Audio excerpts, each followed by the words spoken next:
Thank you very much. First of all, thanks for having me. Nice to be invited up. I didn't realise it was your first birthday, so happy birthday, everyone. So I'm here today going to talk to you about a bit of code, I'm afraid. So if you're not writing code, then I hope I don't bore you to tears, but I hope you get something out of it.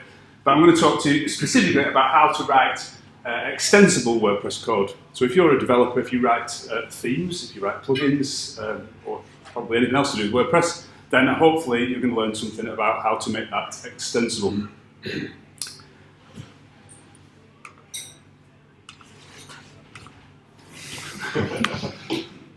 Or even to move on to the next slide. There we go. Oh, it's working out here. So if you don't know what extensible code is, then I guess that's the first thing to start off with. So before we look at how to actually write it, I guess we need to understand what it actually is. And therefore, let's take a look at a definition. So the word extensible itself means to be capable of being extended. So we're looking at making sure that the code we write can be added to by others, modified by others, etc. So that they can extend upon it and make it do different things. I like to sort of say the definition is this: code which can be modified or extended without changing the code itself. So you write a piece of code, I can change that code, I can make it do something slightly different, I can edit it slightly, but I'm not actually changing the code you've written. I'm not actually doing that in my own code. So that's what we mean by extensible WordPress development. So why on earth should we be doing that? Well, there's lots of reasons why you should be doing that, and the main one is that obviously it allows others to build upon what you've done. So how many of you have got a plugin off the WordPress.org directory and it does exactly what you want to the letter, and you don't want to change anything about it at all? Probably not very many of you. It probably does like 99%, you just want to do this and you just want to do that. So if it was written extensively, then we'd be able to do that. You're going to help your future self because you're going to write plugins and themes, and they're going to be perfect for this project, and they're going to be almost perfect for this next project, but not quite. And if you wrote them extensively, then you'd be able to use the same code and just make some changes to it. So that'd be really good for you as well. And it's going to help with things like updates. So you want to change someone's code, but they're going to update it. So if I change their code, and then I update a plugin, it's going to overwrite what I've just changed. So that's why we need to be writing things in an extensible way. So we can just update away and everything's safe, and all our changes that we've made aren't going to be lost. And it's just going to help future-proof things. So I think writing extensible code is really, really important if you're a developer. I think you should be trying to strive for that, not only for others, but probably more importantly for you and yourself and your future self. So I think it's a good thing. So I guess the question then is, how on earth do we go about doing this? And you've decided that it's a good thing to do, and how do we actually write our WordPress code in an extensible way so that others can build upon it, modify it, change it, and make it do wonderful things that you never thought you could do with it? So the way I like to think about this is not the force, but use the core. So WordPress core is built in this way. That's how WordPress works. That's how themes and plugins can do what they want to do, because WordPress was built extensively. Every time you install a plugin, it's extending WordPress. Every time you install a theme, it's extending WordPress. So the easiest way to find out how to do this is just to have a look at how WordPress does it. How does the core functionality in WordPress make it so that we can write extensively? How does WordPress itself write the code extensively so we can change it and modify it and put stuff in this place and so on? So let's have a look at how WordPress actually does this to give us some information. So, if you've not heard of this term in WordPress, then this talk might not mean an awful lot to you, I'm afraid. But I'm sure you have, even if you've not used them. So hooks. WordPress has this wonderful thing called hooks. And you may have used them, and not actually fully understood them. But I would highly recommend that if you haven't understood them, if you want to be a better WordPress developer, please go and learn about hooks and how they work, because it's a real addition to your toolbox if you understand what's going on with them. So hooks are what WordPress uses to allow others to interact with the code base at specific points when it loads. So for example, every time you save a post, there's a hook there that we can run code on and say, let's do this instead, or let's do this as well. So that's an example of a hook. And it allows us to add, it allows us to edit, and it allows us to remove things from WordPress. the way in which it uses hooks. If you haven't read about hooks, I did put on the Cheltenham meetup page a link to a blog post I wrote. It took me about 2-3 weeks to write it, all about how WordPress hooks work. So if you haven't read that and you're not sure about how they work, then have a read of that article. I hope it makes sense and I hope you get something out of it. So that's how WordPress allows us to do this hooking into it. Now, you may be more familiar with the term actions and filters. If you've ever read a theme or you've ever read any part of the WordPress core, you've probably seen these words actions and filters in the code base somewhere. And that's the two types of hooks that WordPress has. Okay? Both are very similar. In fact, they're the same. But they allow us to do slightly different things. One actually uses the other if you read the code, but they allow us to do slightly different things. But again, these are the two types of hooks that we've got available to us. Oops, stopped again. That was the blog post that I mentioned. So if you want to have a read of that, then please do give me some feedback. If it makes sense, let me know. If it doesn't make any sense, then I'll look to change it. But it was my attempt at trying to make sense of this in a sort of non-dev technical kind of way, trying to make you understand what's going on in terms of how these hooks and filters work. So if you're not comfortable with them, have a read of it. Hopefully it'll help you out. But I'm not going to teach you how to use hooks and filters especially today. I'm not going to tell you how they all work. I'm going to tell you how to use them when you write in your own code. So that's kind of why I posted the link beforehand if you've not been familiar with them. So hopefully it'll make sense, so you'll get something out of it. So let's look at the first type of hook. We'll give you a brief overview of them. So the first type of hook is called actions. And these are run in WordPress when you see this function. It's called do_action. And WordPress at this point is saying, hey, I've got a hook available here for you. It has a name. Do you want to use it? Then here we go, we can use it. And hooks are basically a named event that happens at a specific time when WordPress loads. So I mentioned the save post hook. I bet you can guess when that runs. When you hit the save button on a post, it's going to run that hook, and then the developers can do something at that point in time. There's loads of them. I couldn't tell you how many. There's hundreds in WordPress that you can do things with. And therefore attaching functionality to WordPress. So as a developer, you can hook your functionality into an action. And basically when that runs, you can say, look, run my functions that over here I've written that do these wonderful things. So for example, every time you save a post, you can have a function that sends someone an email to say the post has been saved. Why you ever want to do that, I have no idea. But you could do it. So do action is when those are actually fired. So if you see that in someone's code, there's a good idea, there's a good indication that it is extensible. You can do something with it at that point. So I said each action has a name, and that's how we reference it as developers. I want to do something with this action. So when the code is running in core or in a plugin, it'll look something like this, do action, and it'll have a name. So that name could be save post, it could be update post, it could be all the different things. And obviously all plugins have their own, some of their own actions themes as well. So if you use Genesis, I'm sure you'll see these a lot because you'll like Genesis after footer, Genesis before header, all those different names that you've probably come across if you've used those. So that's actions for adding functionality to WordPress at a specific point in time. The next one is filters. So filters, again, they work in a very similar way, but they're primarily concerned with allowing us developers to change some data in WordPress. And that data could be anything. It could be a string, so the title of something. It could be an array of something. So if we've got a query going on, it could be a big array of a query array. And a filter allows us to change that particular data at a point in time.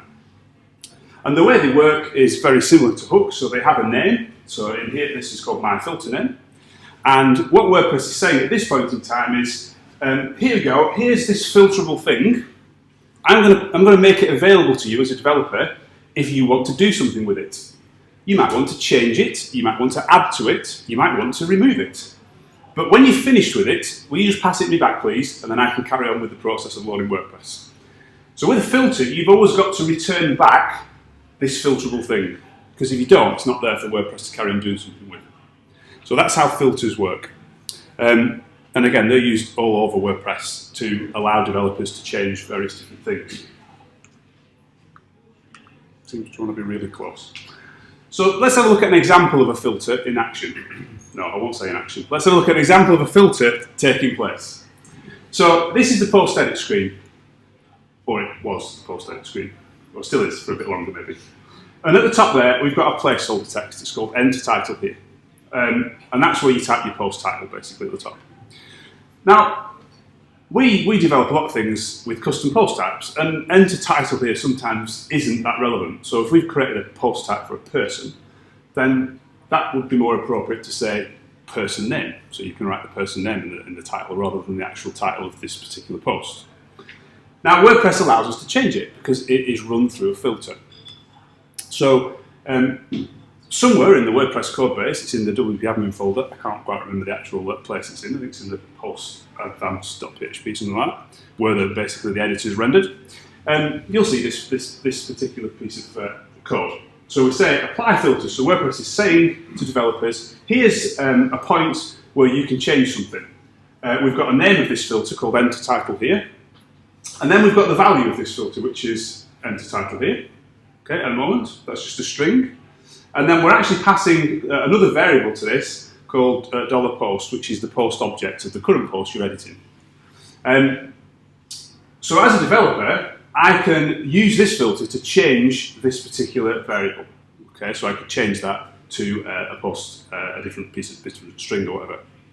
The reason why this post is here, because the way in which these work is I create a function that I want to run on this filter, which will change this string. And that function has some variables available to it. So inside my function, I can get access to the current post object. So I could get access to the content, I could get access to all the metadata of the post, and do all sorts with that piece of information. So passing variables to filters is another way, a really important way that we can change things. So let's just show a quick example of what you might do to change this particular thing. So here's a function that I'm going to create called HD title here. I'm passing two arguments into my function. The first one is title. That's the string that currently says enter title here. So that's what its current value is. So I've got that available in my function. And I'm also passing the post object into my function as well. I know that I've got two variables available because if you go back to here, oops, something like that, I've got this object, this string here. This is one of the variables or parameters, and this is the other one. So I've got two things available to play with. So what I'm doing here is I'm just saying if the post type of this particular post is equal to post, then we're going to change the title. We're going to set it to this string called article here. And then all I'm going to do is return it. Remember, we've got to return it back to WordPress when we've done it. If we don't give it back to WordPress, then it gets stuck. It's like, oh, I don't have anything, I can't carry on. Okay? And then at the bottom here, we're going to add our filter or our callback to this filter. Which filter are we adding it to? We're adding it to the enter title here filter, and we're going to add our callback, which is the name of our function up here. Okay? These two numbers, again, I won't go into great detail. This is a priority, because if you've got 10 developers all adding functions to this filter, how do you know which one to run first and which one to run last? So we can order them up using a parameter. So if you want yours to run last, put like 900, no, don't put 999, but you get the idea, you put a late number.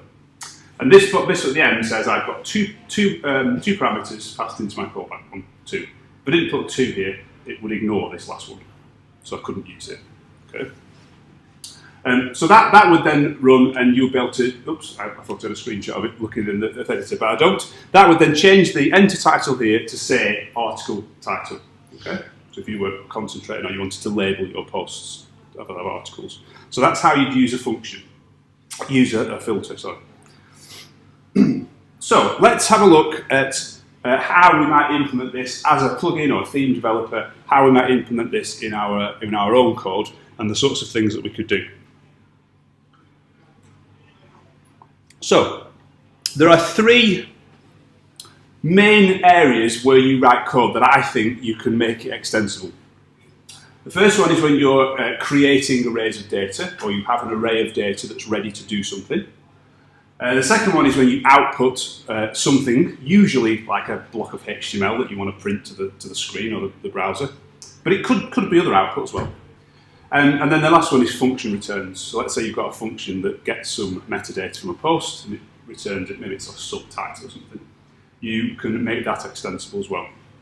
So let's have a look at each of these in turn and how we can use them. So let's take arrays of data first.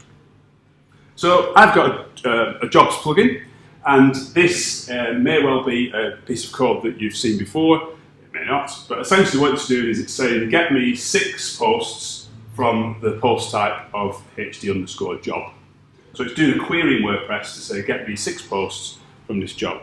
And this might be run on a template file on the front end to show some jobs, maybe in a little widget at the side or something like that. Now, as a developer who wants to extend that, maybe I want to show 12. I don't want to show 6, I want to show 12. If it's written like that, there's not a lot you can do, because you can't change it as a developer. So as the plugin developer who wrote this plugin, it would be much better to do something like this. So what I'm doing is I'm creating a filter, apply filters. So I'm letting someone edit or change this array of data. I'm giving it a name so that they can reference it when they want to add their callback function to it. HD job post query args, so the query arguments for when you're under a job. And then we're passing the array after that one. Okay? So again, we've got the same arguments in here. So the query is still going to get 6 posts from the jobs post type. But now, as a developer, you get the opportunity to write a callback function on this, and you could add to this array, you could remove that one array, you could even change the post type if you wanted to. You could do anything with that array by changing the array in your callback function. You could reset the posts page to 6, you could order it by the post title, you could put any parameters into that query, into that array that runs on WP Query. So you could make a complete change to that piece of code. And that's just one example of an array. We use arrays as developers all over the place, lists of things, and I often run them through a filter like apply filters with a name so that I can change them in the future. So if I want this on another client's website, they don't want 6, they want 10, they want 12, they want 20, I can do that without changing my plugin. Oops. That was a bit hesitant. So the next one is some HTML output. So we'll use the same example again. So we've got our jobs little query going on. What we might want to do then for each of the jobs, we'll want to output something. So I've used the title in this aspect. So you've probably seen this before. It's a standard loop in WordPress. Well, we've got some job posts, set up the post data, and then let's output the title for each one in a H1 tag. So it's relatively straightforward. And again, as a developer, I can't change that markup inside that loop. I can't make any changes to that. So it would be much better to actually do something like this, so that you could put an action before and after what you have actually done in your plugin. So if someone wants to, for example, they're desperate to wrap that in a div with a class on it because they want to style it with something, they could hook a callback function into the one at the top with an opening div and the nice class, and then they could close it in using the one in the bottom, hooking the callback into that one. Or they could add some metadata perhaps before the title if they want to output the author of the job and everything like that. They could do all that. So that's how they could make that a bit better. I think you could make that even better by just doing that. So instead of actually, as the plugin author, deciding what to output and spitting it out inside this loop, I'm just going to put an action in there that says, look, this is the job post, the action called job post. Then as the plugin developer, I would create a callback that hooks into this to actually put my title in that I had originally. Okay? So I would then create something like this as the plugin developer. So this is the job post content, the bit that I'm going to put in the loop, and I'm just going to spit my title out. And you see I've added it to the action of job post. This is my callback name that I'm adding. I want it to run on priority 10. And I've got one argument, which is the current post object that's there. Now, the reason why this is better is because as a developer who wants to change my plugin, and you think, well, I don't like that, I don't want it, then you can actually remove my action. So you're not stuck with my title there all the time. You can then remove my action, take it away, and put your own stuff in. Okay? If you just do it like that one, you can put stuff before it, you can put stuff after it, but you can't actually get rid of that title. Okay, you could hide it with CSS, but it's still there. Okay. This way, you could remove it using remove action, because all actions and filters can be removed as well as added. So you can take core features away as well. And if you want to read that post, it kind of goes into all that detail. So that's how HTML output works in extensible code. And there's an example of how you might want to remove it. So that was my function. If you run that in your like functions file or something in your theme, it would get rid of that h1 title, and you can put something else. So let's have a look at the last main way in which you can, which I think is way to add extensibility to your code, and that's if you've got some functions running in your plugin. You probably have. You've probably got lots of them doing different things. So let's imagine that I've got a function called subtitle. I've added some metadata to my post edit screen. It allows the user to add a subtitle rather than just the normal post title. And I might have a function in my plugin that gets me that subtitle value for me. And it might look something like this. So it's saying you pass into the function which post you want to get the subtitle for, and then you basically return the value of the metadata, get post meta, for this post that you want it for. It's called subtitle, and then it would return that string or whatever it's going to be. Okay. By the way, the reason why I think it's good to create functions like this is because if you've built a plugin and you have stored some metadata for the subtitle, and then you get further down the line and you think, oh, I really need to change this key. I can't have it called subtitle anymore. I need to change the key. If everyone was getting this value by using getPostMeta, you wouldn't be able to change it at all. But if they were using this function called HDSubtitle, then all you need to do is change the function, and then anyway they call that function, it would automatically work. But that's kind of a bit different. So how can we make that better? Again, we could just wrap that in a call to apply filters. So we could say, we're going to filter the subtitle. Again, we do the same thing. We're going to get the metadata just as we did before. And then what I'm also going to do is make the post ID that was requested available to any callbacks that run on this function. So as a developer that wants to change this, you could say I've got a burning desire to make the subtitle for post ID 25 always this. It has to be this, no matter what someone enters in the back end. Every time you get it out of the database, I always want it to be this particular string. So you could do that. Or you could say for post ID 25, I don't want a subtitle, always return nothing, because I don't want them to, even if they have one in the back end, I don't want it to output anything. And you could run a function, a callback that actually does that, which is a better way of sort of returning a function.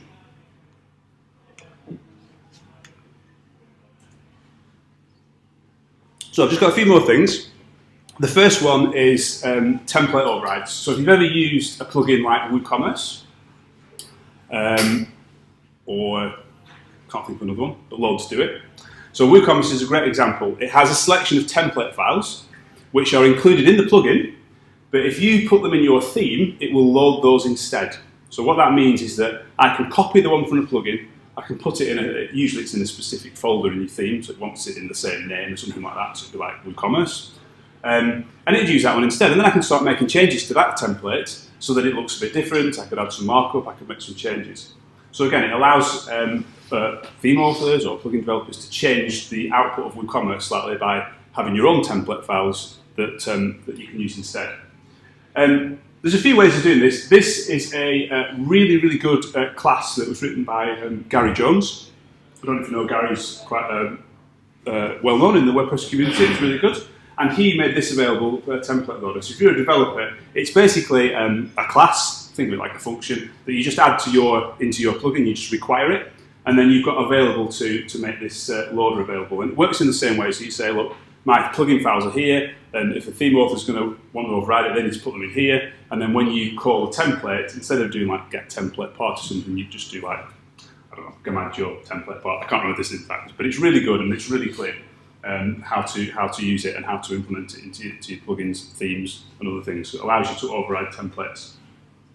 And again, that's really good if you're developing a plugin that you want to use on multiple clients, because you might just want to change that template slightly for each client. And it means you can put it in your theme and override it for the client without changing all your plugin code, which is really handy. So that's template overrides. And then the last thing is something called Pluggable Functions. WordPress has a list of functions. They're all in one file actually. I think they're in the includes folder called pluggable.php, and it's a list of functions that basically means if we as developers declare them again, so if we redeclare that function, it will use our version instead. Okay. A popular example of that is the WP_mail function, which basically what WordPress uses to send emails. If you've ever installed like a transactional email plugin that takes over and sends email for you, A lot of them are like those SMTP plugins that uses your Google account to be able to send emails because your server won't send them. Or you've used something like Mailgun or Mandrill or SendGrid or whatever they're all called. This is what they do. They declare their version of WP Mail and then do their own thing. That's how they work. So it's a good idea as a plugin author, if you've got some functions that you think are worth letting people override, you can make them a pluggable function so that they can override them nice and easily. And that's really easy to do. You just wrap it in a, if the function does not already exist, I'm going to declare the function, but if it's already existed, then it won't declare it in your plugin. So you're just allowing them to declare their own version of this, and they'll be able to override it. So that's something that you can think about doing as well. And that's me. That's extensible code. I hope you've got something out of that. Obviously, I could spend a lot more going through it, but I hope it's helped, if not a lot, then just a little bit. I have an agency, High Rise Digital. I am the co-founder and developer, and if you want to follow me on Twitter, I'm WP Mark. And yes, thanks.